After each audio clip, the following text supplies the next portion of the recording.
Everyone, कैसे हैं आप सब। अगर आप लोग भी सीटेट 2023 दिसंबर वाला पेपर देने वाले हैं तो आज की वीडियो में मैं आप लोगों को बताऊंगी कि आप लोगों को लैंग्वेज वाले पोर्शन को किस तरीके से सॉल्व करना है, किस तरीके से पढ़ना है, कौन सी ऐसी इंपॉर्टेंट चीजें हैं जिसका आप लोगों को ध्यान रखना है, कौन कौन सी चीजों पर मेन फोकस करना है और कौन कौन सी चीजों को अवॉइड करना है। इन सारी की सारी बातों को आज की वीडियो में मैं आप लोगों के साथ में शेयर करने वाली हूँ। मैं इसको कोई भी ऐसे अपनी मर्जी से, कोई भी बात मेरी मर्जी से नहीं होगी, क्योंकि मैंने खुद ने भी इस पेपर को फर्स्ट अटेम्प्ट में क्लियर किया है और बहुत ही अच्छे मार्क्स से। आप लोग मेरी मार्कशीट भी देख सकते हैं। मेरा खुद का ये जो पेपर है जो मैंने खुद ने दिया है, मैंने खुद ने अपने पेपर के टाइम में कौन कौन सी चीजों पे मेन फोकस किया था, कौन कौन सी चीजों को अवॉइड किया था और कौन कौन सी चीजें ऐसी थी जो मोस्ट इंपॉर्टेंट है और हम लोगों को पढ़नी चाहिए, तो वो सारी की सारी जो है मैं आप लोगों के साथ में डिस्कस करने वाली हूँ। तो चलिए बिना किसी देरी के हमारी वीडियो को स्टार्ट करें। देखिए, हम लोग बात कर रहे हैं लैंग्वेज अटेम्प्ट की।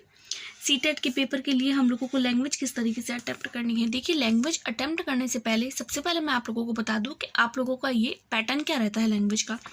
देखिए, सबसे पहले तो आती है लैंग्वेज फर्स्ट आती है, उसके बाद में आती है लैंग्वेज सेकंड। अब बहुत सारे कैंडिडेट के माइंड में ये रहता है कि लैंग्वेज फर्स्ट और लैंग्वेज सेकंड का क्या मतलब है।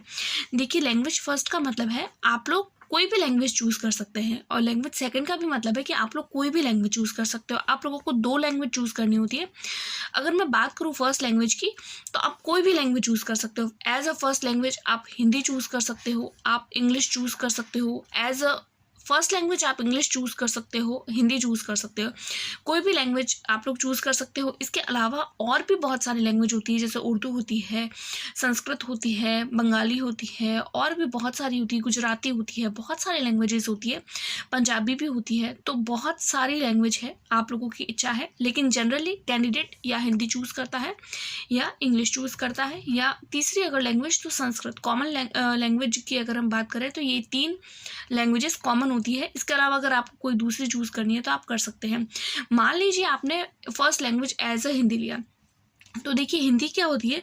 हिंदी में आप लोगों की 30 मार्क की होती है। टोटल फर्स्ट लैंग्वेज 30 मार्क की होती है, जिसमें 2 पोर्शन होते हैं। एक पोर्शन होता है कंटेंट का और दूसरा पोर्शन होता है पेडागोजी का। अब सबसे पहले आता है कि कंटेंट जो होता है उसका मतलब क्या है। पेडागोजी, पेडागोजी का मतलब अगर आप लोग टीचिंग से है तो आपको पता होगा पेडागोजी क्या है। कंटेंट का मतलब है आप लोगों को इसमें पैसेज पूछे जाते हैं। पैसेज 2 पूछे जाते हैं, एक 8 नंबर का होता है, एक 7 नंबर का होता है। मतलब 15 नंबर का कंटेंट होता है, 15 नंबर की पेडागोजी होती है।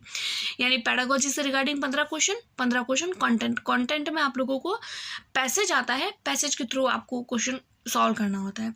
उसके बाद में मान लीजिए आपने language as a second English choose कर ली। फर्स्ट लैंग्वेज मान लीजिए आपने हिंदी चूज करी है, सेकंड लैंग्वेज, ये दोनों लैंग्वेज अलग अलग चूज करनी पड़ती है। सेम नहीं चूज कर सकते कि हम हिंदी दोनों को ही चूज कर ले या इंग्लिश दोनों को चूज कर सकते, तो ऐसा नहीं होता है।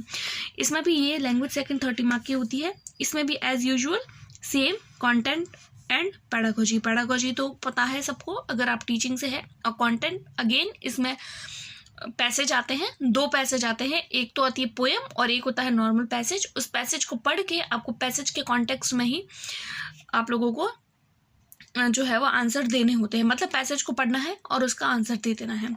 अब कौन कौन सी ऐसी बातें हैं जो इम्पोर्टेंट है इस लैंग्वेज वाले पोर्शन को सॉल्व करने के लिए, क्योंकि कई बार क्या होता है हम साइकोलॉजी पे और अपने सब्जेक्ट पर फोकस करते हैं, लैंग्वेज को इजी समझ लेते हैं, जिस वजह से आपके मार्क जो है वो डिक्रीज हो जाते हैं। तो सबसे पहले मैं आप लोगों को बता दूं, आप लोगों को ग्रामर नहीं पढ़नी है। अब कैंडिडेट यही बोलते हैं कि कंपटीशन एग्जाम दे रहे हैं और ग्रामर नहीं पढ़नी है, तो ऐसे कैसे। तो देखिए, सबसे पहले मैं आप लोगों को बता दूं कि आप लोगों को ग्रामर पे फोकस नहीं करना है। Don't focus on grammar. Grammar आप लोगों को बिल्कुल भी नहीं पढ़नी है, क्योंकि ये जो एग्जाम होता है इसमें ग्रामर से रिगार्डिंग बहुत कम क्वेश्चन आते हैं। 1, 2 या मैक्सिमम 3 तो बहुत कम चांस है कि आएंगे। मैक्सिमम जो होती है क्वेश्चन किस में से बनते हैं, पैसेज आता है, पैसेज के कॉन्टेक्स्ट में ही बहुत नॉर्मल तरीके की ग्रामर, जो हम लोग बहुत ही नाउन प्रोनाउन, जो हम पैसेज को ढूंढकर ही उसमें से आंसर्स लिख सकते हैं, हमें कोई दिक्कत नहीं होती है। इसीलिए इन सारा टॉपिक को आप लोगों को एज अ ग्रामर अलग से पढ़ने की ज़रूरत नहीं है। तो आप लोगों को ग्रामर नहीं पढ़नी है, आप लोगों को सिर्फ और सिर्फ पेडागोजी पे ध्यान देना है और पैसेज प्रैक्टिस पे ध्यान देना है। उसके बाद में अगर मैं सेकंड जो है पॉइंट की बात करूँ कि हमें किस पर फोकस करना है, तो देखिए आप लोगों के इस एग्ज़ाम के लिए इक्वल इम्पॉर्टेंट होती है लैंग्वेज पेडागोजी। लैंग्वेज पेडागोजी की अगर मैं बात करूँ तो अभी मैंने आप लोगों को बताया, आप लोगों के फर्स्ट जो पोर्शन होता है वो कंटेंट का होता है, सेकंड पोर्शन होता है वो पेडागोजी का होता है। तो कंटेंट को तो आप लोगों को ग्रामर नहीं पढ़नी है, पैसेज प्रैक्टिस करनी है। पेडागोजी जो होती है उसमें आप लोगों को पेडागोजी को पढ़ना पड़ेगा। पेडागोजी सारे सब्जेक्ट की सेम होती है। अगर आप लोग लैंग्वेज की पेडागोजी देखते हैं तो थोड़ी सी अलग होती है। उसके अलावा अगर आप लोग साइंस मैथ्स से हैं तो साइंस की पेडागोजी, मैथ्स की पेडागोजी, उसके अलावा एसएसटी की पेडागोजी की बात करूँ, साइकोलॉजी भी इससे रिगार्डिंग होती है। तो अगर आप लोग साइकोलॉजी भी पढ़ रहे हैं तो अगर आप लोग उसको इसके कॉन्टेक्स्ट में, लैंग्वेज के कॉन्टेक्स्ट में पढ़ते हैं कि कौन सी ऐसी चीज़ है जो पॉजिटिविटी की और जो है वो शो कर रही है, तो आप लोगों को इम्पॉर्टेंस जो है वो मेन पेडागोजी पर देनी है। लैंग्वेज पेडागोजी को कैंडिडेट कई बार नहीं पढ़ते हैं, वो सोचते हैं कि हमने साइकोलॉजी पढ़ ली है तो अब हमें पेडागोजी पढ़ने की ज़रूरत नहीं है। अगर आप लोग दूसरे सब्जेक्ट की बात करते हैं तो आप लोगों को पेडागोजी पढ़ने की ज़रूरत नहीं है, लेकिन बात अगर लैंग्वेज की आती है तो लैंग्वेज के लिए आप लोगों को अलग से पेडागोजी पढ़नी पड़ेगी। उसके बाद में आप लोगों को क्या करना है, अवॉइड नहीं करना है। आप लोगों को don't avoid passage. Don't avoid passage का मतलब है कि आप लोगों को पैसेज को अवॉइड नहीं करना है, क्योंकि हमको पता है कि हमारा कंटेंट जो है वो पूरा पैसेज बेस्ड होता है। 2 पैसेज आते हैं, हिंदी की बात करूँ तो उसमें भी 2, इंग्लिश की बात करूँ तो उसमें भी 2, अदर कोई लैंग्वेज होती है तो उसमें भी 2 पैसेज आते हैं। दोनों पैसेज में से जो है आप लोग जितनी ज़्यादा प्रैक्टिस करेंगे उतने ज़्यादा आप लोगों को मार्क जो है वो मिलेंगे। कई बार कैंडिडेट क्या करता है, उसको पता होता है कि मैंने साइकोलॉजी पढ़ ली है तो मेरे कंटेंट अपने आप क्लियर हो जाएगा। उसके बाद में वो सोचते हैं साइकोलॉजी पढ़ ली है तो पेडागोजी हो जाएगी, और अगर मैं ग्रामर नहीं भी पढ़ूंगा तो भी मेरा लैंग्वेज वाला पोर्शन सही हो जाएगा, क्योंकि पैसेज उसको डायरेक्ट समझ आ जाएगा। देखिए पैसेज जो होता है वो कई बार ऐसा आ जाता है घुमा के, क्वेश्चन जो है वो कुछ इस तरीके से पूछे जाते हैं कि हम अगर प्रैक्टिस नहीं करेंगे तो हमसे क्वेश्चन सॉल्व नहीं होंगे। तो आप लोगों को पैसेज को अवॉइड नहीं करना है। उसके अलावा अगर मैं बात करूँ आप लोगों के इस एग्ज़ाम की सबसे पॉजिटिव पॉइंट ये है कि इसके अंदर नेगेटिव मार्किंग नहीं होती है। तो नेगेटिव मार्किंग नहीं होना आप लोगों के लिए पॉजिटिव पॉइंट है। पॉजिटिव पॉइंट का मतलब है कि इसमें नेगेटिव मार्किंग नहीं होती है, तो आप लोगों को कोई भी क्वेश्चन छोड़ना नहीं है। अगर आप लोगों को 30 में से 25 क्वेश्चन आ रहे हैं, 5 क्वेश्चन नहीं भी आ रहे हैं तो भी आप लोगों को सर्कल करके आना है, बबल भर के आना है।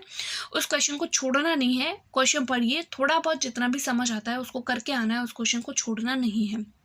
और सबसे लास्ट एंड इम्पॉर्टेंट जो बात है वो मैं आप लोगों को बताऊंगी, तो वो है आप लोगों को इसके लिए प्रैक्टिस कहाँ से करनी है। पैसेज की प्रैक्टिस आप कहाँ से करेंगे, तो देखिए इसके लिए आप लोगों को कोई अलग से बुक खरीदने की ज़रूरत नहीं है। आप लोगों को इसके लिए जो है वो प्रीवियस ईयर क्वेश्चन पेपर जो है उसी की प्रैक्टिस करनी है। आप लोगों को पता होगा, अगर आप लोग सीटेट या और भी किसी टीचिंग एग्जाम से रिगार्डिंग है तो सीटेट के पेपर जो है वो 2011 से स्टार्ट हो गए थे। उसके बाद में 2019 से जो है वो ये ऑनलाइन पेपर हो गए थे, और अभी 2023 का जो पेपर है वो ऑफलाइन हुआ था। तो 2011 से लेकर 2018 तक के ऑफलाइन पेपर, 2023 का ऑफलाइन पेपर, और 19, 20, 21, 22 यानी पिछले 5 सालों के जो है वो ऑफलाइन ऑनलाइन पेपर, ये सारे के सारे पेपर आप लोग जो है वो गूगल से या नेट से डाउनलोड करके या वेबसाइट पर भी आप लोगों को मिल जाएंगे। आप उसको लीजिए, उसके सारे लैंग्वेज वाले पोर्शन, उसमें से आप पेडागोजी और जो आपका पैसेज है उसको डाउनलोड करिए, और उसमें से ही आप पैसेज को प्रैक्टिस करिए, जो आप लोगों के लिए बहुत ज़्यादा बेनिफिशियल होगी। अगर आप लोग इन सारी बातों को जो अभी मैंने बताई है, अगर आप लोग इन सारी बातों को ध्यान से और अच्छे से अगर आप लोग करते हैं तो आपकी लैंग्वेज में, अगर आप लोगों की दोनों लैंग्वेज 60 मार्क की आ रही है तो आप 55 से अप मार्क पक्का ला सकते हैं, अगर आप लोग इन सब बातों को ध्यान में रखते हैं तो। आई होप सो आपको मेरी वीडियो पसंद आई होगी। मिलते हैं नेक्स्ट वीडियो में, तब तक के लिए टेक केयर, बाय बाय।